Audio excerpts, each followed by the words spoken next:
Let's see what the stew has for us today.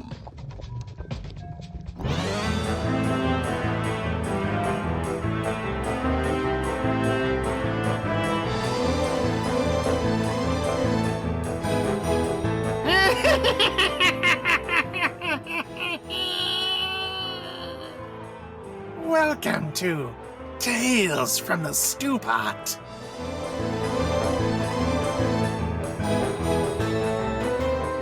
Welcome to the Gnomecast. Today we have myself, Ange, along with Jared and Matt, and we're going to dive into the spooky season and talk about some gamer horror stories from our long histories in the hobby.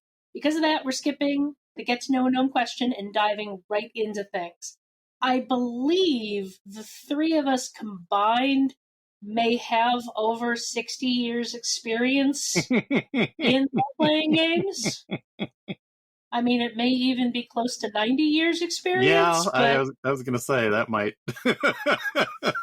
Yeah, I got my 30. yeah. And, well, unless you keep going with my thing where the 80s just feels like maybe 20 years ago instead of yeah, 90s was last decade, you know. We're at the point where we can't say that anymore because 20 years ago was 2001. Yeah. That just doesn't seem right, though. No, it doesn't seem right. So yeah, I think the three of us combined have about 90 years experience in role-playing games. Well, it doesn't help that the last couple of years just don't count. Yeah. Or count about 100 times more than they should. Yeah, exactly. Yeah. But given our long and storied histories in role-playing games, let's dive into some gamer horror stories from our past. Considering it's the spooky season, let's get started. Jared, how about you? Let's hear one of your scary horror stories. All right, I'm going to call this one Only a Ninja Can Kill a Ninja. All right, so we were playing in a friend's game. All of us were playing ninjas, and we had a guest person playing, someone else that was in our class that wasn't usually in our group. And he didn't get the idea that, we were all playing, and this was AD&D, so we were AD&D ninjas. We were sneaking into, like, an ogre Magi's castle to assassinate him. And our friend saw Ninja and thought he should murder things. So he, as soon as he was alone with one of the other characters in the group, he killed him. And the subsequent rest of the session was our characters hunting down his character and killing his character. This was not the most mature game that I have ever been a part of, and it degenerated very quickly. Was not the best introduction for a new player. Yeah. That sounds very much like a bunch of teenage boys playing.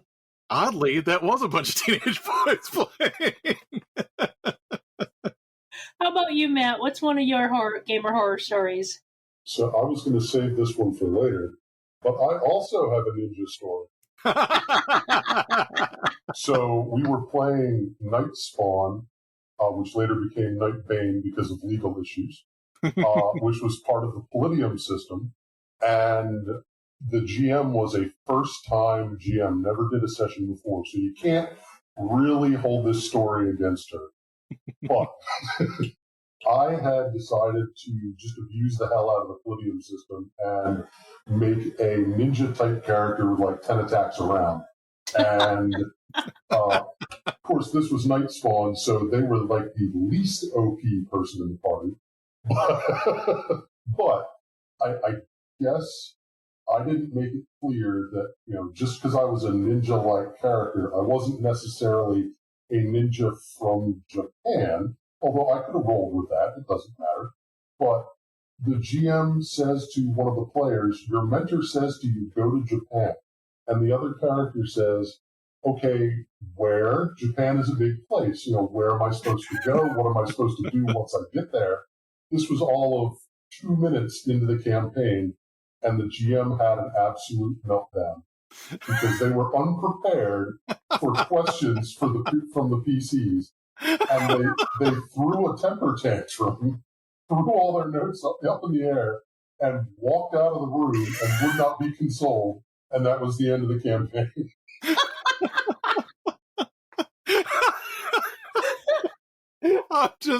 I'm sorry, I'm just picturing like the first question from the player characters just completely, that's it. That's it. That's pretty much how it went. And we tried to console her and say, listen, it's not a big deal. We can salvage this. Let's just go, walk back in. She was having none of it. Wow. And again, literally first time ever behind the screen. So nerves, you can't really hold it against her, but it is a horror story. Oh yeah. And I totally get those nerves, because especially back in the 80s, GMing was treated as this, you were on a pedestal. Mm-hmm. Like, I was not allowed to look at the Dungeon Master's Guide. Yeah. When I first started playing, I was informed that I was not allowed to read this book because I was a player. It's an elite calling. Yeah, it's an elite calling. You must have absolute mastery of the system. You must be able to do all of this stuff. And it wasn't until, I actually started GMing in the 2000s that I realized how much bullshit that was. You must be an absolute master of these rules to know which ones we really didn't mean to put in the book and are completely unworkable with the rest of them. Yeah. So my first story I'll share is from my very, very early days of gaming. I didn't start gaming until my senior year of high school. And I was a shy... I don't know that you'd call me shy, but I was definitely awkward and aware enough to know that I was socially awkward. So I was usually kind of hesitant in new social situations. I also, usually am a people pleaser, so I wanted to, do the right thing for whatever, social situation I was part of. And this new friend in school had invited me into his D&D game, and he, it was very obvious he looked up to this one other kid that was one of the players.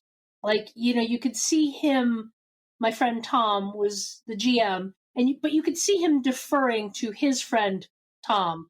This is not going to get confusing. Anyway, Bad Tom he was one of those guys. I was informed as I was making my very first character that I was not allowed to play an elf. And when I questioned this was because no one can properly play elves. Everyone does it wrong, except for him, Bad Tom. Oh, my. It took years and a completely different group before I felt safe playing an elf. It was bad. Oh, my goodness. So how were elves meant to be played? This I want to hear. He was... I mean... I don't know enough about Tolkien to know, but my understanding is that Bad Tom was a Tolkien purist, and elves were meant to be regal, mysterious, eternal, and people would play them as too human, too mortal. And so as a result, no one was allowed to play an elf except for Bad Tom, who was an awful player and would play them, is very obnoxious. But I mean, that's typical elf to this day. Yeah. Oddly, not to get too deep in the woods, but it doesn't sound like he read much of the Silmarillion, considering all the screw-ups that elves went through in there, but, Yeah,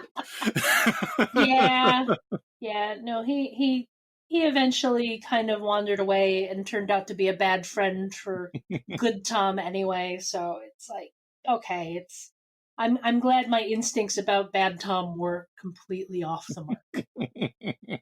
How about another one from you, Jared? All right. Well, since we're trailing off of each other's stories here, I remember a game of Middle-earth role-playing, the very first time that we ever attempted to play this. And we had one friend who had never GM'd anything before. There were basically two of us that kind of passed the GMing back and forth between the two of us. And he was, this other person in our group was so excited to get this chance to run Middle-earth role-playing. And he was a little more uptight than the rest of our group.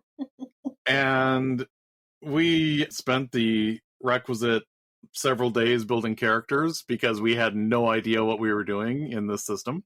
And we proceeded to have one encounter that did take us about 4 hours as we referenced every single chart everywhere in the rulebook. And to this day, I really don't know what we were doing, except I think there was a wraith involved.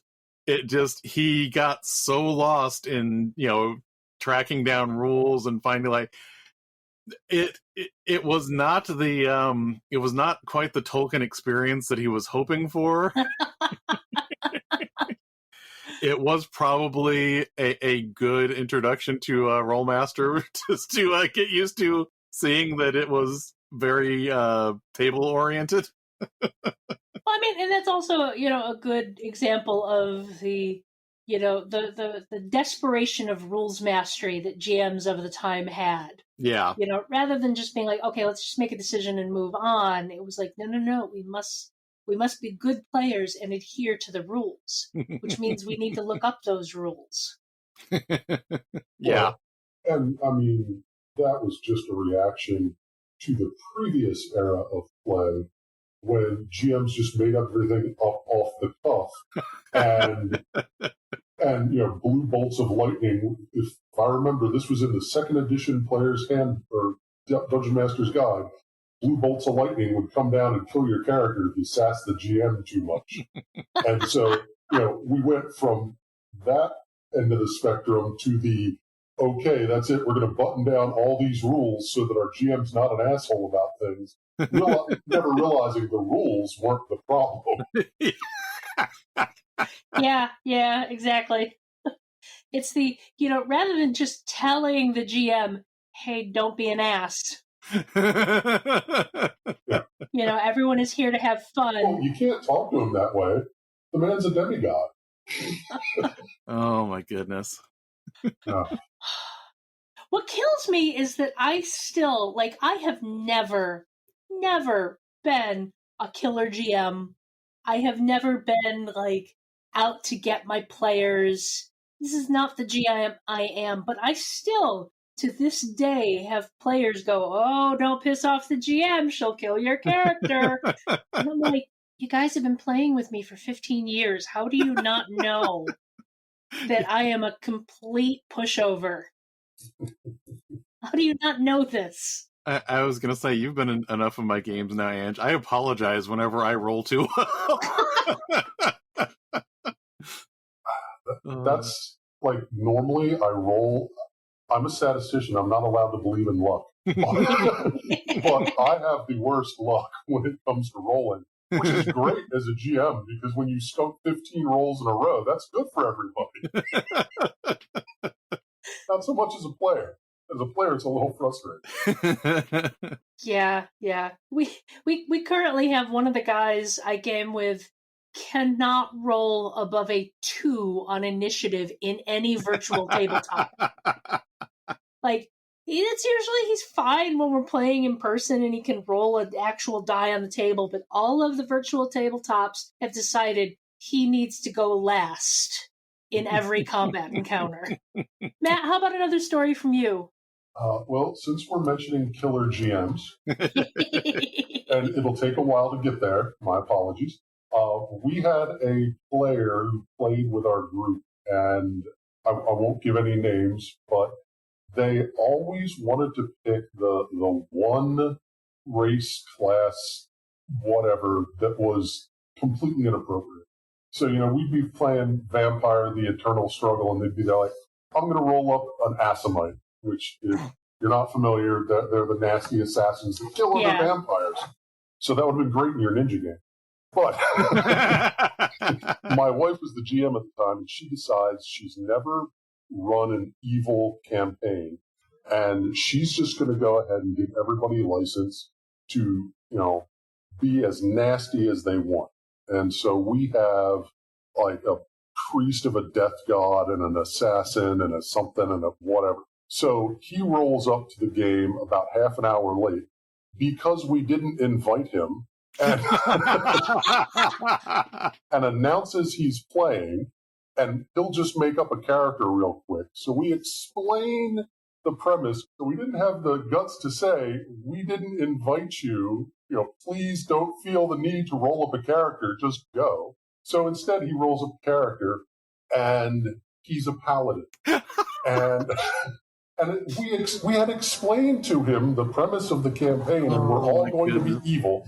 But no, he's a paladin. He swears he's going to do this fallen paladin arc, and it's going to be great, and blah, blah, blah. And so halfway into the session, we find this evil artifact that's talking in our heads, and we all want to possess it, and blah, blah, blah. And he steals it, and he's going to go have it destroyed because, he's a paladin. And we can't have that, and I'm the assassin, so I poison the absolute shit out of his rations. And we wake up in the morning, and he eats his breakfast and has to make 6 saving throws. Which, as a paladin, it's still kind of dicey. He could make this. Yeah. So he finally fails one and takes 3d6 constitution damage. Oh. And goes into negative constitution. And so then he's there like, well, my order is going to res me for free. And they do, and he immediately drops dead again because he still has negative constitution. And so he storms out. Years later, he corners me at the comic store and starts telling me what a killer GM my wife is. And I finally had to level with him and tell him that I'm the one that poisoned his oatmeal.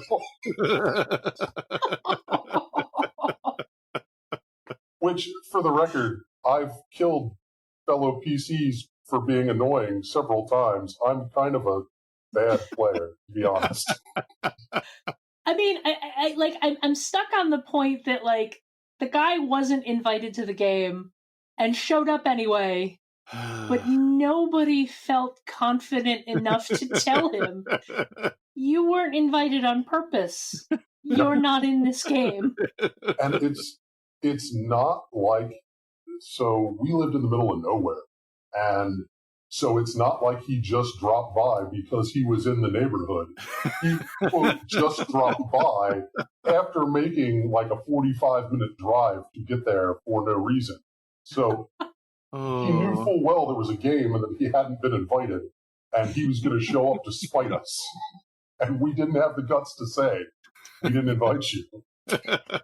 I think that whole aspect is one of those things that it's probably gotten a little better over the course of gaming and people having a little more confidence in making sure their game group is the group they actually want to play with.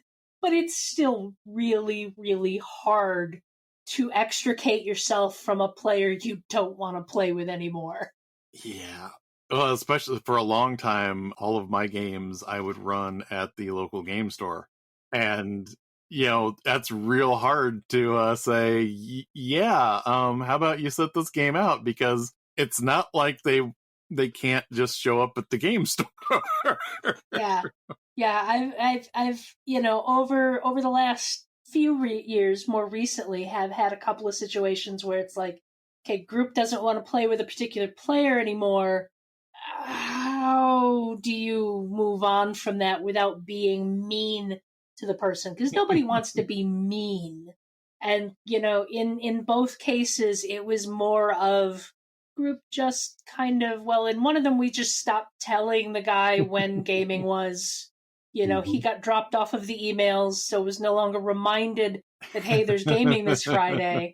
And, in others, it's like group just kind of picks up and moves and doesn't tell the other player that we've changed campaigns or anything like that. It's always awkward. It's always painful. I always wish I could be a little bit more, a little bit bolder and be like, hey, look, there's been some issues. We're going to move on, but but it's still like so hard to be that mean person to tell somebody they're not welcome in a group anymore. It's funny as that reminded me of Office Space when they quit paying Milton. So you fired him. No, we fixed the problem. He won't be getting paid anymore. And I suppose this is a discussion for another Gnomecast, but, does that player who is showing up to the game uninvited, are they doing it out of ignorance and, oops, it's an honest mistake? Or are they just counting on the fact that it's going to be too awkward to tell them they're not invited? So, my next horror story is my college gaming group.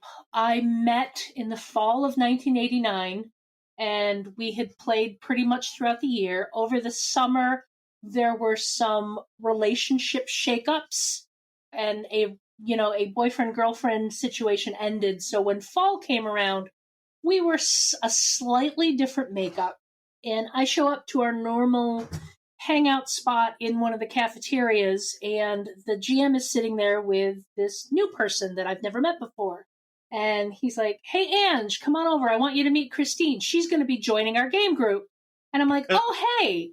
And she looks at me and goes, "Oh, I was hoping I was going to be the only girl in the group." Oh, my. And I was like, did she really just say that?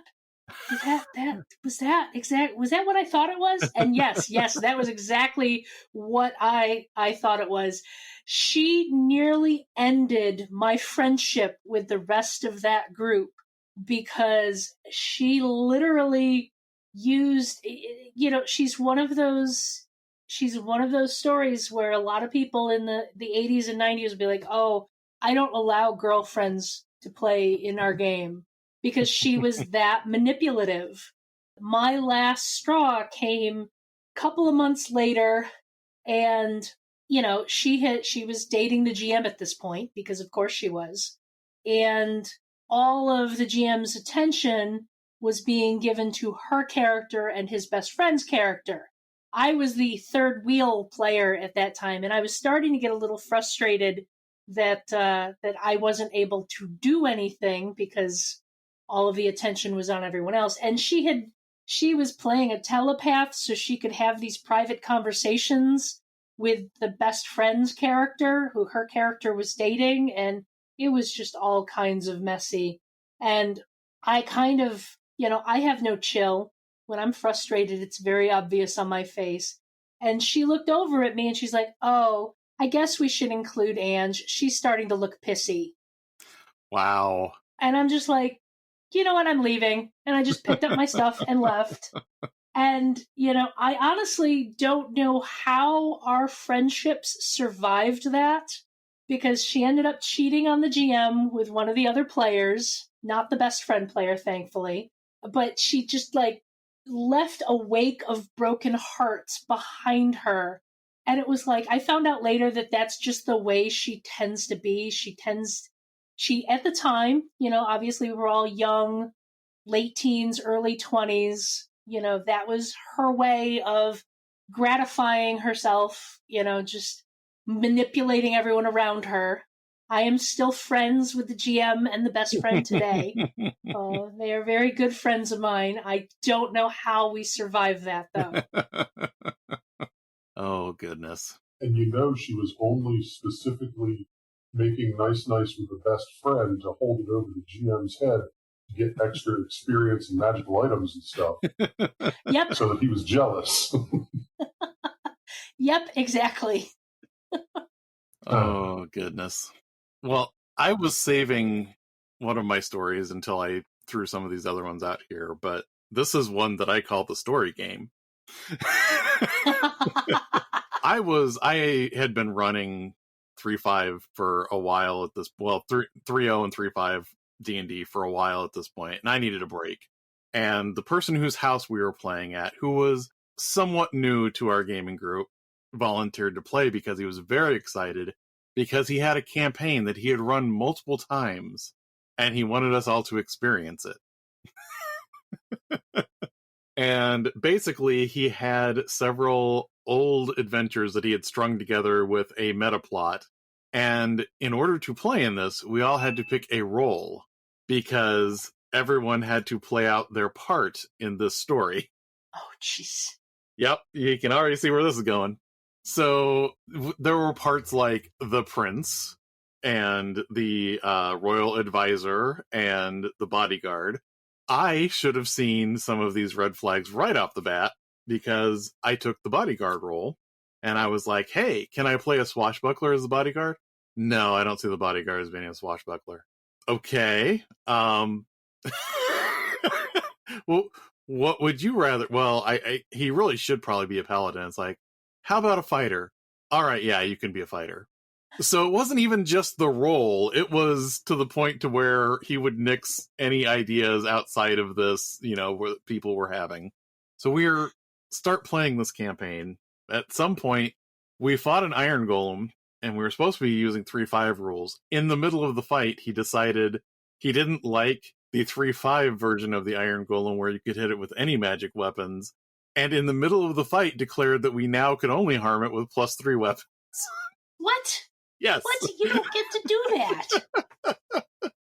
But yet he did. Now, point of clarification, did you actually have any +3 weapons? Why, no, we didn't. Okay, thank you. But what we did was we destroyed the floor underneath the golem and then used the sovereign glue that we had to stick it to that room at the other that we dropped it into, which he really didn't like.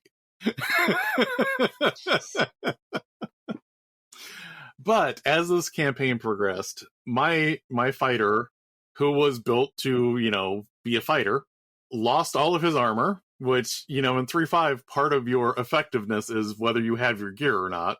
So I had no armor, no weapons. I took improvised fighting, but then we were playing in a module where it was from first edition. I think it was one of the Slaver series modules. And they assumed that you would have to scrounge and find stuff. So I was like, well, I took improvised weaponry, so I can pick up a rock and do like 1d4. That's just a thing I can do. Like, no, not here, not for this module. What? It's like, well, I burned my feet on it. That's fine. You can use it outside of this module. But in this module, you're supposed to be scrounging for materials. It's like, I pick up a rock and hit someone with it. No, you have to go scrounge for materials. I had a wrestling match with, I think it was some kind of lizard folk. And he decided instead of using the 3-5 fighting rules, unarmed fighting rules, we used that weird chart in first edition that would tell you where you hit someone and whether it did any damage to them, completely disregarding strength bonuses or anything like that. And so, my character got his ass handed to him there. Wow. We got to the point to where my character's only real purpose, and I was like, okay, well, I'm the bodyguard. I can't hit anything. I can't attack anything. I have no armor, but I have hit points. So I will stand in front of everything and take damage while everyone else in the party does things. And then at least I will feel like I am contributing. And at this point, we fought vampires. And the vampire hit me and knocked a couple levels off of me. Wow.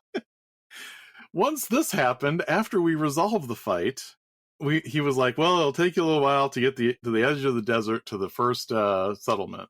I was like, well, how long does that take? He was like, well, don't worry about it. I was like, no, I need to know how long it takes, because if we get there soon enough, I can get restoration done and I can get my levels back. And he stopped for a second, he thinks about it, and he goes, you get there like one day too late. What a jerk. Why? This is one of those gamer horror stories that makes me go, why were you guys putting up with it? Mainly, I think we all kept kind of doing this because we were using his house at the time. And shortly after that, I started running at the game store, and we didn't mention to him that we were going to be playing at the game store. So again, the group quietly picks up and moves locations. My favorite part of this, though, was not even entirely my part of the this horror story. it was my friend who had picked the prince role, because halfway through the story, the prince disappears. And so then he had to make a new character who was the prince's half-brother. You know, this goes back to a conversation Matt and I were actually having recently, which I think spurred the whole point of this episode, where we were talking about how back in the day, story games were considered bad because it meant the GM was going to railroad you. Yeah. And this is why people thought that. The thing that I loved was my friend's subtle pushback on this GM tyranny, which was, this was supposed to be the prince's half-brother. The prince was human. The character that my friend made was a half-elf, half-dragon sorcerer or ranger. And the DM never picked up on the fact that there's an issue there. Somehow, these family lines do not line up here. And he also was continually trying, like, he was intentionally trying to put himself in danger to get killed because he knew that was going to ruin the story, wherever it was going. So he was like, you see an army of hobgoblins on the ledge below you, and my friend would be like, well, I have no choice. I'm just going to have to swoop down and take on that army. No, you don't feel like that's the best course of action. Oh, I don't feel like it's the best course of action, but I am a hero, and it's the type of thing I would do. So then I would look over at him and go, yeah, it does seem like the only thing we can do, and I'd get ready to charge him too. And this was totally not good, because you should be having a conversation with your DM that this is not, a campaign that you are enjoying. But at this point, both of us had just been so, battered by this story that we were like, nope, I would rather just see if we can completely derail his plans. I think there's a lot of groups will put up with a bad game just to keep the group together. My current group, this is no offense to the player who first volunteered to run. I appreciate that he volunteered to run. It was an awful campaign. It was just bad. Like, my character kept advocating for us to go in the opposite direction of the plot because I was so annoyed at things. Thankfully, our friendship with that GM survived this, and he's a great player. But it was just like, and it's been 15 plus years. He's learned a lot. He's a better GM now. But it was still like, why am I playing this game? Because it's gaming and I like these people. How about you, Matt? Another horror story from you? Oh gosh, let me look down my list and see which one's the most appropriate at this point. Well, I'll go with a brief one, which is unrelated. I had a GM one time who had this rule, and I feel like it was a pretty common rule of the day, but I always thought it was the stupidest thing, and that is your character says whatever you say. Oh, God. And that always drove me nuts. Yeah. That wasn't just my group. No. I remember GMs trying to enforce role-playing by saying that what you say is what your character says. It was kind of like, we want more interaction, we want more role-playing, but there was no, because of that same, story games are bad type of mentality, you couldn't do the story, and yeah, there was a lot of that back in the day. Which, since I'm asking if my experiences are common experiences, there was something else I wanted to ask about too. I always got the impression that this was actually a gamer legend that everyone has heard.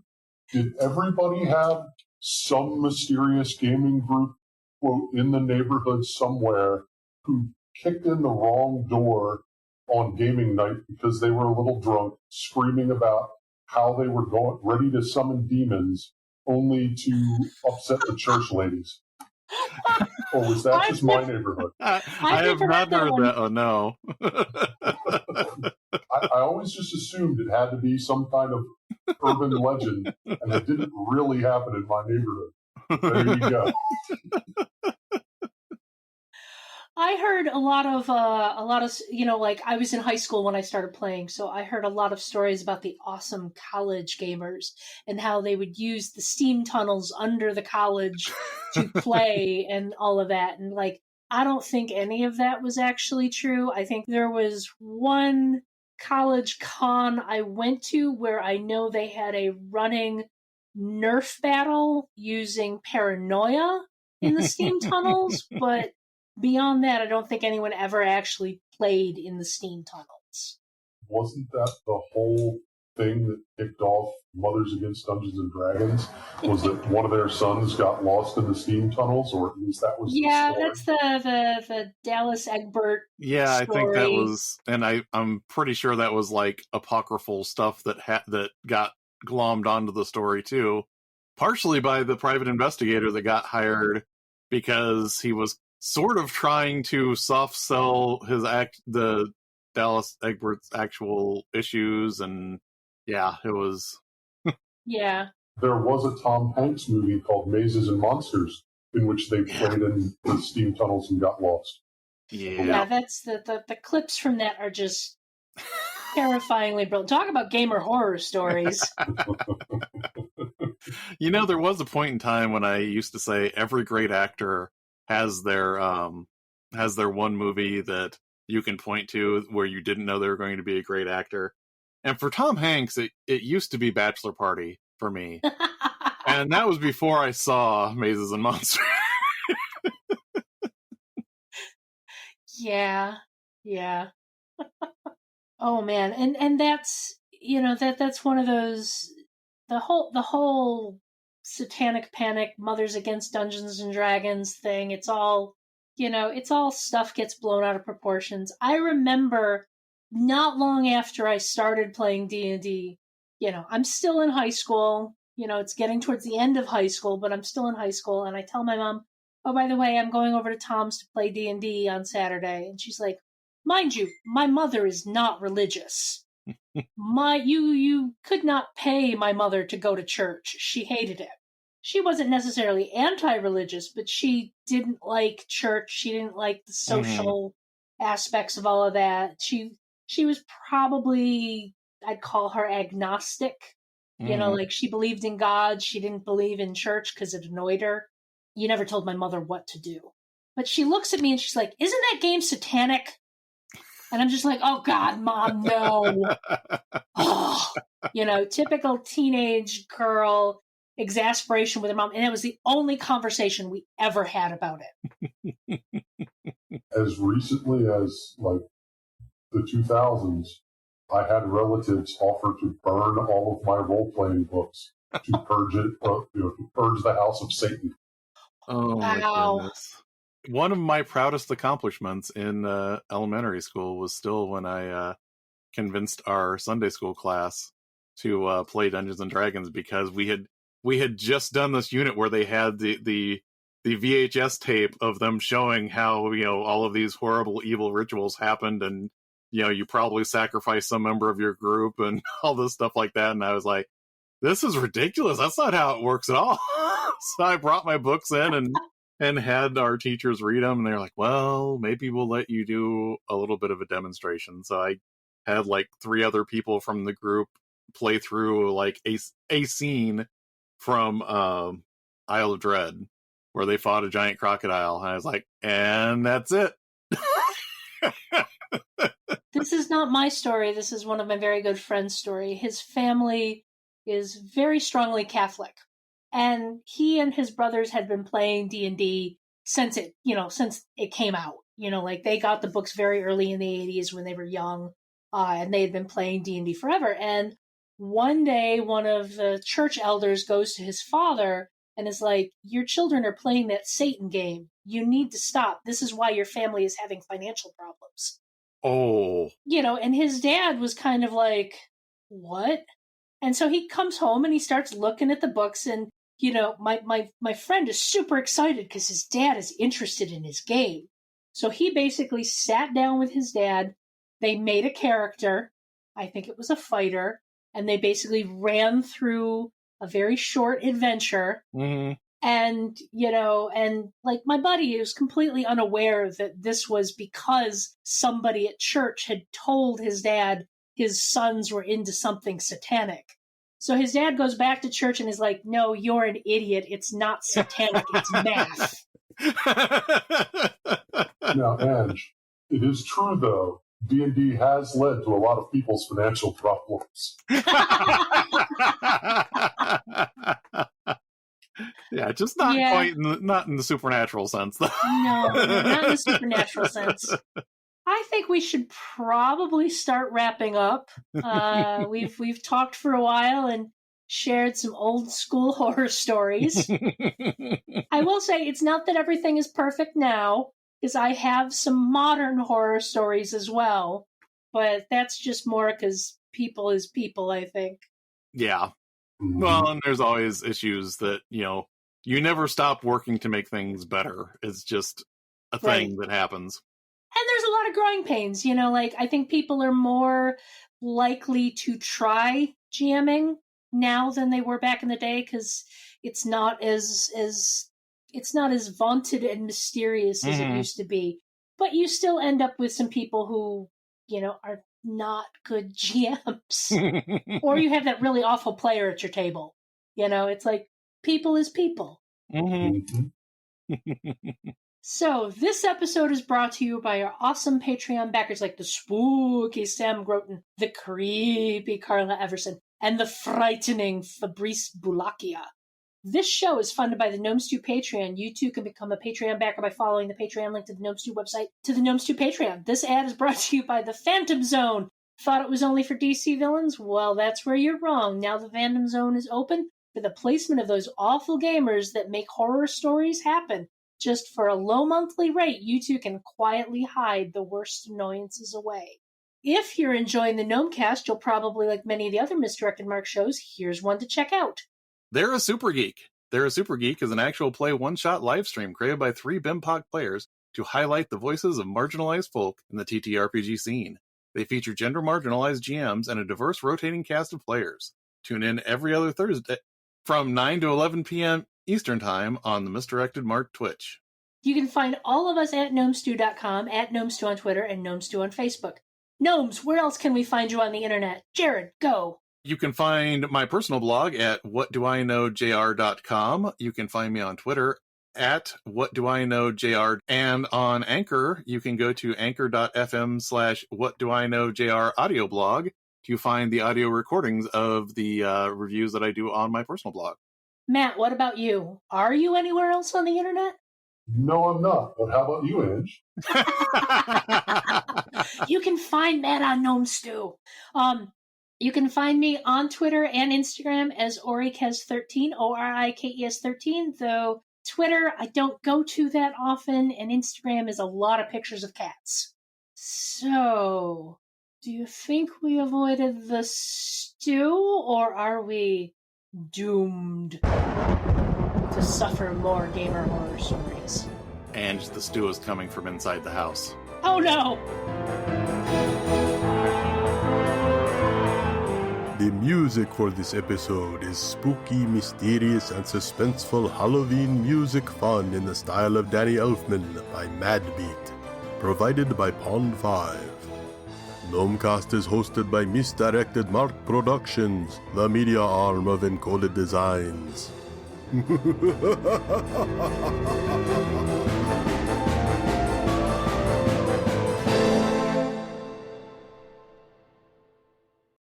Rob, please edit that out.